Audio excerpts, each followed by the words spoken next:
Hi guys. I always try to do a welcome, important things you need to know about the class video, and so I just wanted to take a second and introduce myself. If you don't know who I am, my name is Miss Adams, and I teach a lot of different things on campus, but this is one of my favorites because I kind of developed it, and so I think it's really important to learn about drugs and substances, and a lot of times people coming into the class don't really know much about it at all, or have very limited experiences, either their own or somebody close to them. And so it's really good to kind of get some of the real grit knowledge about some of the things you're going to learn. And you'll see, you guys have the syllabus, you have the course calendar, you know everything that's going to happen, when it's going to happen, you know when everything is due. But I like to just kind of do a few reminders and talk about your project a little bit. Obviously, you only have 6 weeks, and last week is kind of just your final stuff. So it's a pretty heavy load, but if you keep up with it, it's really not too bad. And what I do is I open everything on Saturday morning. And so if you want to be super productive on Sunday or Monday or whatever, and just crank out all your assignments that are due for the week, you won't have to worry about the rest of the week. I try to spread it out so that if you are someone who works full time or has to really do something each day, I try to do an assignment due Monday, assignment due Tuesday, things like that. Keep in mind when you do the discussion posts, the due date that I put on there is always for your original post. Your responses are always due by that Sunday. And so that gives you a little bit more time to go in and read them and respond. And remember, if someone asks you a question and you answer it, I always give bonus points for that, and usually up to 2 points per assignment. So if if two people ask you questions and you respond to both of them, obviously that's on top of the responses you're already supposed to do. So keep in mind too, when you're responding to somebody, you might want to ask them a question because it might actually help them out. Because if they respond to you, then they'll get the extra points. And if you guys do that for each other, it'll give you a little bit of room to get some bonus points. So really, the big things you do is your discussions, which I just mentioned, and then a lot of times you'll have assignments. Your assignments are usually pretty similar. A lot of times, I kind of revamped this class because I wanted to put in some more visuals and a little bit more entertaining because it was a lot of reading and a lot of writing. And so for your actual assignments, a lot of times now what I have you guys do is watch videos and give me information from the videos. And it's been really exciting to see because I can tell people get much more into that and get a lot more information out of it than if I just say, write about what you read in the book or whatever. You do need the book, I will tell you that, for when you go to take the test, because if you try to Google things, the questions come out of the book. Some of it's going to line up with the PowerPoint, but we all know PowerPoints aren't as detailed as the book. So keep that in mind. If you want to do really well in the exams, you're going to need the book. But because obviously you can use it. You can use your book, PowerPoints, whatever on the test. The one thing you want to be careful with on the test is it is a time limit. You have 2 hours. That's it. So make sure you've read.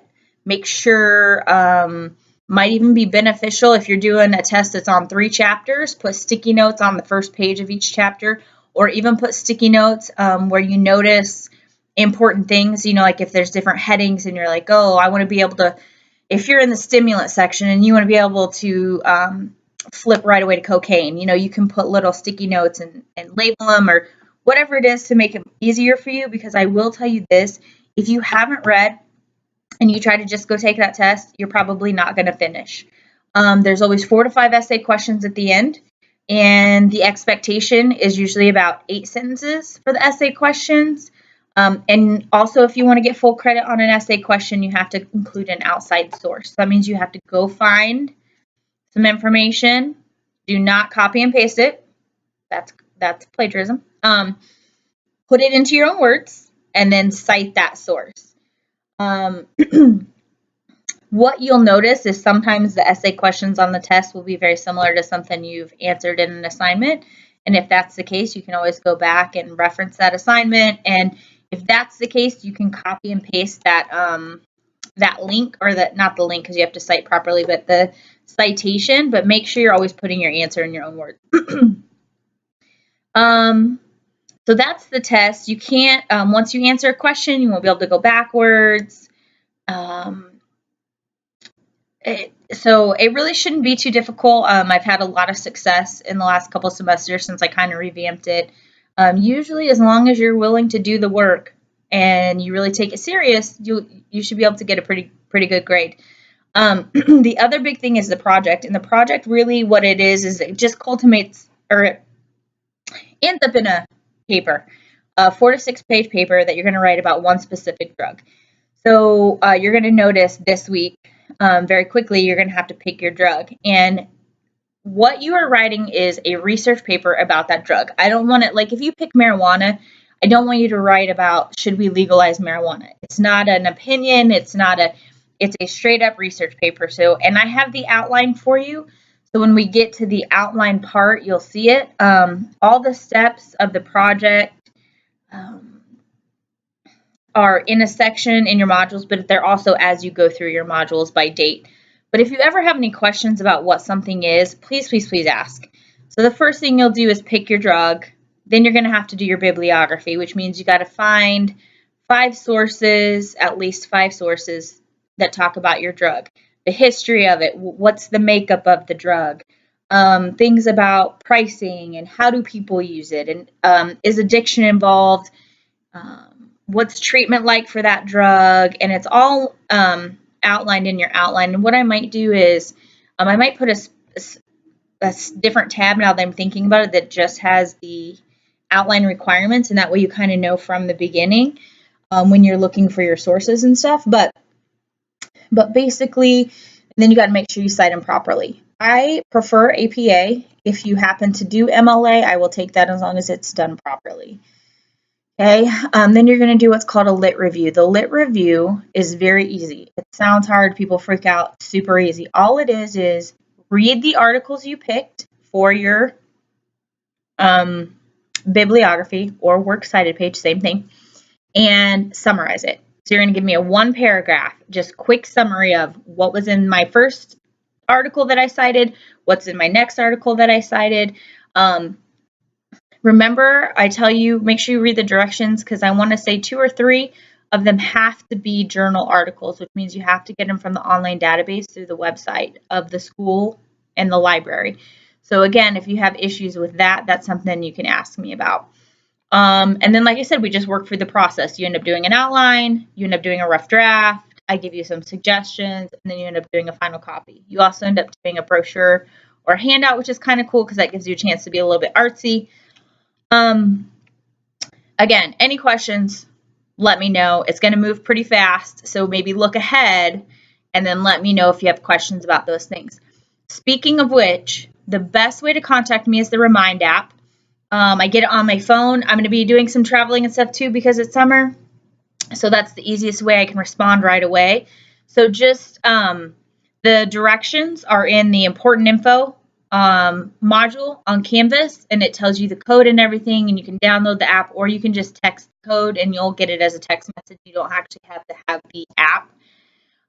But it works wonders, especially when you're in an online class, because it could be, you know, whatever time you're trying to get your assignment in, you don't understand something about how it's supposed to look, or you want to just say, hey, is this okay? And I get it right away. I respond right away. You don't have to wait for me to be at a computer to check my email or anything like that. And the other thing I try to do with that Remind app is send you reminders. And so I'll say, hey, don't forget today, do this. Don't forget by Sunday, make sure you're working on this. And I don't do that with email. I just do that with the app because it's easy and I can do it from anywhere. And so it's very beneficial to you as a student if you participate in that. And you notice that's part of one of your first assignments. Some of you guys already emailed me, and that's totally fine. But if you send it via the Remind, you get points for that too. And then, like I said, moving throughout the semester, that's definitely the best way to contact me. Goodness, I think that's kind of the logistics. I always like to do one because I teach it in different time frames, and I want to make sure you kind of know what you're getting into. But the course calendar's on there, so you guys can literally see every single day. You know, you already got something you got to do today. Most of you guys have already done your introduction email to me or Remind app, and a lot of you guys have already done your introductory discussion post. So you guys are off to a great start. That's awesome.